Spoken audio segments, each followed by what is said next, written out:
वंदे मातरम। नमस्कार प्यारे साथियों, वर्ष 2026 तो आ गया है, लेकिन उन छात्रों की चिंता अभी भी कम नहीं हुई है जो 2026 में सरकारी नौकरी पाना चाहते हैं। कोई बात नहीं, आपकी चिंता को मैं दूर किए देता हूं। अभी 1.5 लाख रेलवे की नई वैकेंसीज आने वाली हैं, उनमें आप कैसे सिलेक्शन ले सकते हैं इस वीडियो में मैं बताऊंगा। पूरा सिलेबस रेलवे का आपको डिस्कस करके जाऊंगा इस वीडियो में। साथ ही साथ एक रणनीति क्या होनी चाहिए आपको एग्जाम क्वालिफाई करने की, क्या मैंने अप्लाई करी थी जिससे कि मैंने सिलेक्शन लिया, और इसके अलावा बहुत सारे पॉइंट हैं जिन पर बात करेंगे। और वो कौन कौन सी कितनी वैकेंसी हैं, कब कब उनके पेपर हैं, सारा कुछ 2026 से संबंधित इस वीडियो में बताने वाला हूं। तो इस वीडियो को अगर पूरा देखते हैं तो आपकी सारी चिंता खत्म हो जाएगी और आप आज से ही अभी से ही तैयारी करना शुरू कर देंगे। साथियों, अभी हमारे पास जो पेंडिंग में वैकेंसीज हैं वो आप लोग देख सकते हैं। आरआरबी एएलपी का एग्जाम है जिसमें 9,970 वैकेंसी आई थी। आरआरबी टेक्नीशियन का है 6,238। आरआरबी सेक्शन कंट्रोलर का है 368। इसकी एग्जाम डेट भी जो है आउट कर दी गई है। पैरामेडिकल पोस्ट के लिए 434 पोस्ट।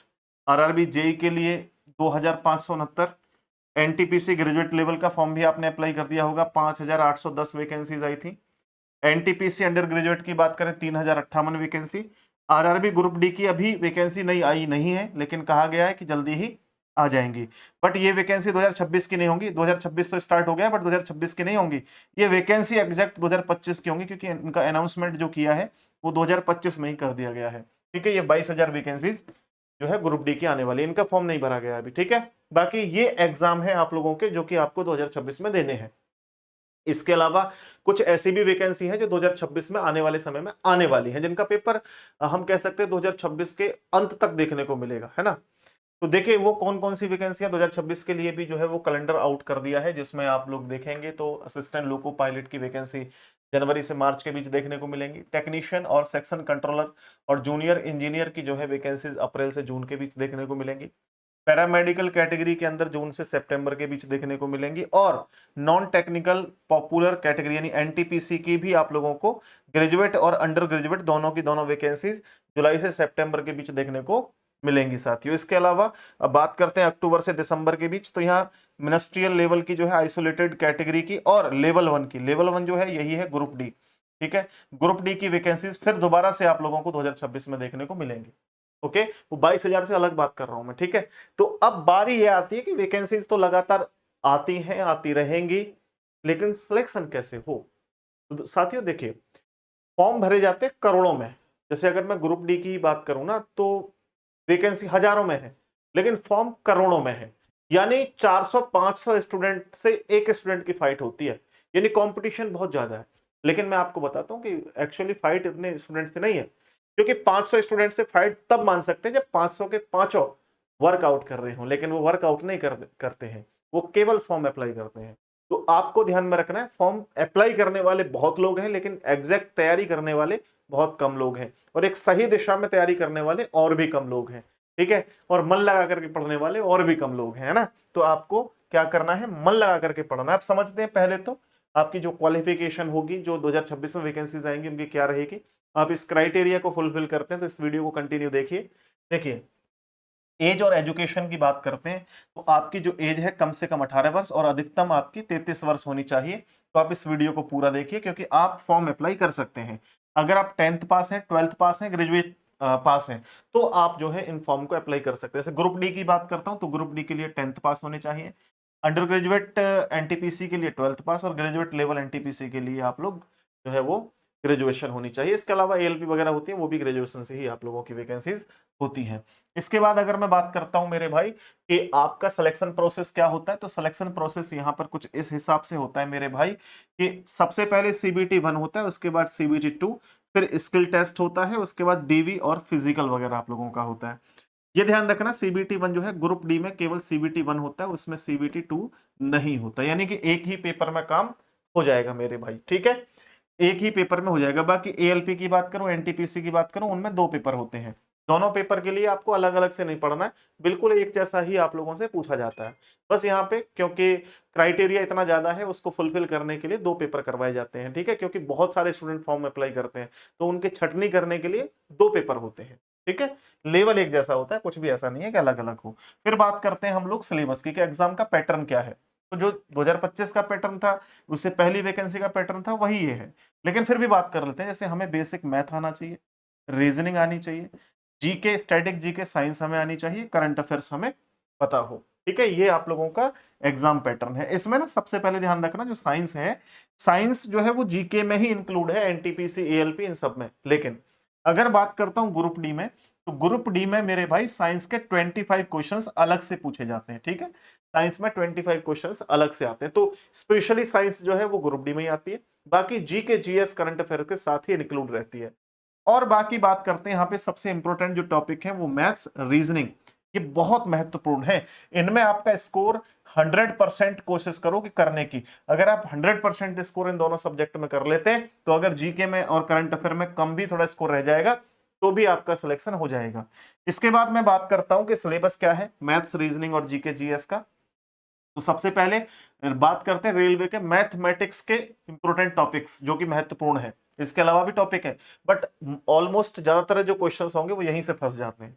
जैसे नंबर सिस्टम 3 से 4 क्वेश्चन, टाइम एंड डिस्टेंस 3 से 4 क्वेश्चन, प्रॉफिट लॉस 2 से 3 क्वेश्चन, जियोमेट्री 2 से 3 क्वेश्चन, सीआईएसआई 2 से 3 क्वेश्चन, ट्रिगोनोमेट्री आपके 2 से 3 क्वेश्चन, एवरेज के 2 से 3 क्वेश्चन, फिर स्क्वायर रूट के 2 क्वेश्चन, अलजेब्रा 2 से 3 क्वेश्चन, टाइम एंड वर्क के 1 से 2 क्वेश्चन, रेशियो के आपके 1 से 2 क्वेश्चन, मेंसुरेशन का 1 क्वेश्चन, परसेंटेज का 1 क्वेश्चन, एलसीएम एचसीएफ का 1 से 2 क्वेश्चन। देखिए यहाँ इस तरीके से अभी तक पूछा गया है, वो डेटा मैंने रखा है। लेकिन आने वाले समय में हो सकता है किसी टॉपिक में कम क्वेश्चन ज्यादा पूछ ले जाए, जिससे ज्यादा पूछे हो सकता है उससे कम पूछे जाए। तो ये टॉपिक आप लोगों के कम से कम क्लियर होने चाहिए, सारे के सारे जितने भी यहाँ पर लिखे हुए हैं मैथ्स के। ठीक है, इसके बाद बात करता हूं मैं, आगे आइए।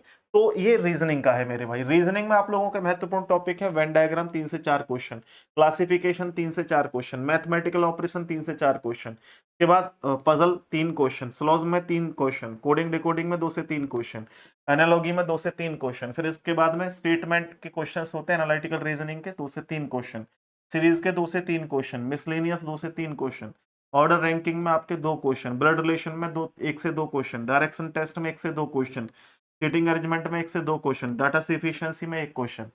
अब मेरे भाई इसके अलावा भी कुछ टॉपिक होते हैं, ऐसी बात नहीं कि यही टॉपिक है। ये मैंने क्या लिख रखा है ऊपर, ध्यान से पढ़ो, रेलवे रीजनिंग इंपोर्टेंट टॉपिक, ये इंपोर्टेंट टॉपिक है। इसके अलावा क्या होता है, जैसे डाइस हो गया, या और बहुत सारे टॉपिक हैं जो पूछे जा सकते हैं। ठीक है, ऐसा नहीं है नहीं पूछे जा सकते, पूछे जा सकते हैं, बट सबसे ज्यादा पूछे जाते हैं ये वाले टॉपिक। ठीक है, चलो अब बात करते हैं हम लोग यहाँ पे जीके की। तो जीके में देखो, इकोनॉमिक्स, इकोनॉमिक्स से 2 से 3 क्वेश्चन आते हैं, हिस्ट्री से 6 से 7 क्वेश्चन आते हैं, पॉलिटी से 4 से 5 क्वेश्चन आते हैं, ज्योग्राफी में 4 से 5 क्वेश्चन, स्टैटिक जीके में 5 से 6 क्वेश्चन, करंट अफेयर में 9 से 10 क्वेश्चन, फिजिक्स में 1 से 2 क्वेश्चन, केमिस्ट्री में 1 से 2 क्वेश्चन, बायोलॉजी में 1 से 2 क्वेश्चन, इन्वायरमेंट में 1 क्वेश्चन, उसके बाद कंप्यूटर में 5 से 6 क्वेश्चन।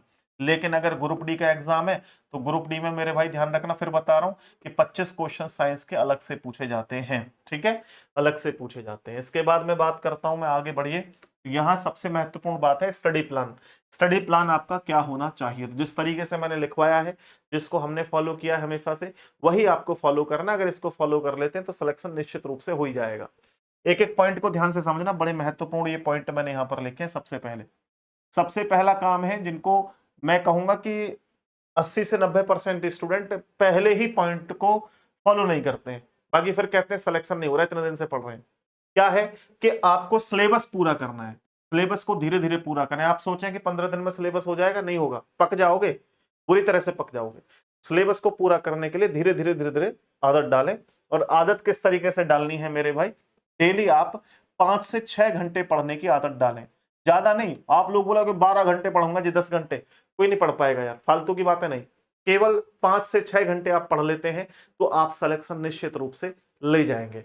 बस इस 5 से 6 घंटे पढ़ने में 2 बातें ध्यान रखनी है कि इस बीच आपके व्हाट्सएप, इंस्टाग्राम बंद रहने चाहिए, फेसबुक बंद रहना चाहिए, यानी सोशल मीडिया के थ्रू आप कहीं ऐसी जगह ना जुड़े जिससे आपका टाइम वेस्ट हो, रील देखने में, मैसेज करने में, या ऐसे फालतू की चीजों में ध्यान न भटके। इसके अलावा आपको ना कोशिश ये करनी है कि ये निरंतरता रहे, रेगुलरिटी रहे, एक भी दिन छुट्टी नहीं करनी। जैसे खाना याद रहता है और खाने को पचाने के बाद में निकालना याद रहता है, सेम तरीके से आप लोगों को ये चीज भी याद होनी चाहिए, तभी मेरे भाई आप लोग अच्छा कर सकते हैं। क्योंकि फॉर्म तो करोड़ों लोग भर रहे हैं, सिलेक्शन हजारों की संख्या में हो रहे हैं, तो इसका मतलब वो हजार लोग कुछ करोड़ों से अलग हटके कर रहे हैं। अलग हटके तभी करोगे ना, तभी सिलेक्शन हो पाएगा। तो ये आपको 5 से 6 घंटे रेगुलरिटी के साथ पढ़ना है। रोज एक टॉपिक लेकर के अच्छे से पढ़ें, यानी कि कोई भी सब्जेक्ट उठाओ, एक रीजनिंग का उठा लो, मैथ्स का एक उठा लो, एक जीके जीएस का उठा लो, एक करंट अफेयर का उठा लो। इस तरीके से एक एक टॉपिक सारे के सारे जो है वो सब्जेक्ट्स के आप लोग क्लियर करने की कोशिश करो। उसके बाद फॉर्मूला लिखते जाएं और रोज रिवीजन करते जाएं। ये जो महत्वपूर्ण बात है, ये भी देखो, फॉर्मूले लिखने का मतलब है कि नोट्स बनाओ, लेकिन नोट्स बनाने का एक तरीका होना चाहिए। नोट्स में क्या है, नोट्स ज्यादा लेंथ ही नहीं होने चाहिए, यानी ऐसा ना हो कि आप लोग एक एक पॉइंट को, एक एक चीज को लिखते रहो। नहीं यार, क्या जरूरत है। ऐसे नोट्स बनाओ जिनको आप एग्जाम समय में, कम समय में उन सभी को रिवीजन कर सको। जो आपको आता है उसको नोट्स में डालने की आवश्यकता नहीं है, जो नहीं आता है उसको नोट्स में डालिए। समझिए, ऐसे कोशिश मत करना कि जो आता है उसको भी नोट्स में भर लो, बहुत लेंथी हो जाएगा, मजा भी नहीं आएगा पढ़ने में। जो नहीं आता है उसको केवल जो है नोट्स में ऐड करना है। हाई वेटेज टॉपिक्स पर ज्यादा ध्यान देना है। जैसे एक रीजनिंग में टॉपिक है वेन डायग्राम, एक है डाटा सफिशिएंसी। ज्यादा ध्यान किस पे देना है, वेन डायग्राम पे। फिर ध्यान किस पे देना है, डाटा सफिशिएंसी पे। क्यों, क्योंकि हाई वेटेज कौन सा है, वेन डायग्राम, 3 से 4 क्वेश्चन, और उसके डाटा सफिशिएंसी का एक क्वेश्चन। ध्यान किस पे देना है, जिसके ज्यादा वैल्यू। ऐसे मैं बात करता हूं इकोनॉमिक्स में और हिस्ट्री में, किस पे ज्यादा ध्यान देना है, हिस्ट्री पे। क्यों, हिस्ट्री में 7 से 8 क्वेश्चन, 6 से 7 क्वेश्चन आएंगे, और इकोनॉमिक्स में 3 से 4 क्वेश्चन आएंगे। समझ रहे हो। ज्यादा ध्यान करंट अफेयर पे देना है, 9 से 10 क्वेश्चन आएंगे। स्टैटिक जीके पे देना है। तो ये चीजें समझनी है, और कैसे समझोगे मैं समय समय पर आकर बताता रहूंगा। प्रीवियस ईयर क्वेश्चंस जरूर लगाएं। बहुत सारे टीचर कह रहे थे प्रीवियस ईयर नहीं आएगा, नया पैटर्न आ गया। भाई नया पैटर्न क्या होता है, क्या भारत की राजधानी बदल करके जो है दिल्ली से अमेरिका हो जाएगी, नहीं होगी ना। नया पैटर्न कुछ नहीं होता, बेवकूफ बनाने के लिए, बैच सेल करने के लिए नया पैटर्न कुछ नहीं है। वही रीजनिंग अगर आपने सही ढंग से किसी अच्छे टीचर से पढ़ी होती तो आपको कभी लगता ही नहीं कि नया पैटर्न है। सब पुराना है, सब पढ़ा चुके हैं 50 बार। ठीक है, तो सही टीचर को देखो और उससे पढ़ना शुरू करो। तो यहाँ पे प्रीवियस ईयर क्वेश्चंस जरूर लगाएं। चैप्टर वाइज प्रैक्टिस करें मेरे भाई। शुरुआत में आपको चैप्टर वाइज इसलिए करनी है कि गलतियां आप कम करें, क्योंकि अगर मिक्स लेकर के बैठेंगे ना पहले से पहले ही, तो भाई मेरे गलती होने की संभावना ज्यादा है। तो चैप्टर वाइज प्रैक्टिस लगाएं, जो टॉपिक खत्म हो जाए फिर उसको जो है रिवीजन करें। हफ्ते में मॉक टेस्ट लगाएं। मॉक टेस्ट होता है मिक्स, जिसमें सारे सब्जेक्ट आपके इंक्लूड रहेंगे, उसमें मॉक टेस्ट लगाएं। और मॉक टेस्ट में आपको गलती ढूंढनी है, जहां गलती हो उसे नोट कर लो। जैसे आपने लगाए रीजनिंग के 30 क्वेश्चन, 30 में से आपके क्वेश्चन 22 सही हुए, 22 सही हुए, 8 कहां गलत हुए चेक करो, 8 कहां गलत हुए। कुछ ऐसे होंगे ना खिलाड़ी जो इन 22 क्वेश्चन को करते में भी कुछ तुक्के लगा रहे होंगे। तुक्के वाले क्वेश्चंस को एनालाइज करो कि तुक्का तो लगाया, लेकिन लगाया क्यों है तुक्का। तुक्के के चक्कर मत रहना, नहीं तो नेगेटिव मार्क में मात खा जाओगे मेरे भाई। तो यही चीज देखना है आपको कि एक्यूरेसी 100% होनी चाहिए। एक्यूरेसी 100% कैसे होगी, जब आप प्रैक्टिस करेंगे, लेकिन उस प्रैक्टिस को चेक करेंगे कहां गलती कर रहे हैं। ठीक है ना। तो यहां पर मेरे भाई आप लोगों को मैं पहले ही क्लियर कर चुका हूं कि जो है वो रीजनिंग और उसका जो है पैटर्न क्या है। अगर देखिए आप लोगों को मैं एक चैनल दिखाता हूं, रीजनिंग बाय विवेक सर के नाम से चैनल है हमारा यूट्यूब पर। मैं यहां पर लगातार रेलवे, एसएससी, पुलिस वगैरह के लिए रीजनिंग की क्लासेस करा रहा हूं फ्री ऑफ कॉस्ट। तो यहां आप एक बार देख सकते हैं थोड़ा ध्यान से। मैंने प्लेलिस्ट में जाएंगे तो मैंने क्लास चलाई थी यहाँ पे आरआरबी ग्रुप डी की। आरआरबी ग्रुप डी के अलावा मैंने रेलवे की और भी एग्जाम्स की चलाई थी, इसके अलावा दिल्ली पुलिस की चलाई थी। अभी जो फिलहाल चल रही है वो 15 मिनट शो सीरीज चल रही है, जिसमें एसएससी, रेलवे, पुलिस किसी भी एग्जाम की तैयारी कर रहे हैं, इन क्लासेस को आप देख सकते हैं। छोटे छोटे वीडियोस के माध्यम से आपको बहुत नॉलेज मिलेगी। और मेरे भाई यहां पर मैं एक दिन में एक कंप्लीट टॉपिक कराने के लिए भी क्लासेस, मैराथन क्लासेस शुरू कर रहा हूं रेलवे के लिए। इस चैनल को सब्सक्राइब जरूर कर लें। और आप चाहते हैं कि मुझे तो सर रीजनिंग बिल्कुल जीरो से पढ़नी है, तो आप लोग जीरो से भी पढ़ सकते हैं। फिर आपको क्या करना होगा, आपको कंपटीशन गुरु ऐप डाउनलोड करना होगा। कंपटीशन गुरु एप्लीकेशन पर रीजनिंग का स्पेशल बैच है 1.0, 2026 में बिल्कुल पहला बैच है साथियों। ठीक है, कल से यानी मंडे से इसकी क्लासेस रेगुलर हो जाएंगी, कल से। ठीक है, तो आप लोग अभी इस फाउंडेशन बैच को खरीद करके अपनी तैयारी को बेहतर बना सकते हैं। 399 रुपए फीस है। Live VOD classes, PDF notes, e book, test series सब मिलेंगे। एसएससी, रेलवे, पुलिस एग्जाम्स के लिए यूजफुल होगा। कोई भी जानकारी इस बैच से संबंधित लेनी है तो ये नंबर है, इस पे कॉल या मैसेज करके आप जानकारी ले सकते हैं। यहाँ से रीजनिंग पढ़ ली आपने, तो कहीं से पढ़ने की जरूरत नहीं है। 100% क्लियर आप लोगों की रीजनिंग यहाँ से हो जाए। बाकी जैसे मैंने बताया ऐसे आप तैयारी करते रहें। कोई भी एक टीचर चुन लें, उस टीचर से पूरा एंड शुरू से एंड तक पढ़ें। ठीक है, आप पढ़ेंगे डेफिनेटली सिलेक्शन होगा, लेकिन आप पढ़ाई के अलावा और बातों में ध्यान देंगे, सिलेक्शन नहीं होगा। मौज लो जिंदगी में, जितना मर्जी मौज लो, लेकिन कैरियर के साथ में खिलवाड़ मत करो। मैं भी खूब मौज लेता हूं भाई, लेकिन अपने काम के समय में काम और मौज मस्ती के समय मौज मस्ती। बहुत बहुत धन्यवाद। अगर आप प्रोफेशनल और अपनी पर्सनल लाइफ को मैनेज करके रखोगे तो जीवन भर कामयाब रहोगे, अन्यथा हर जगह फेल हो जाओगे। धन्यवाद, नमस्ते।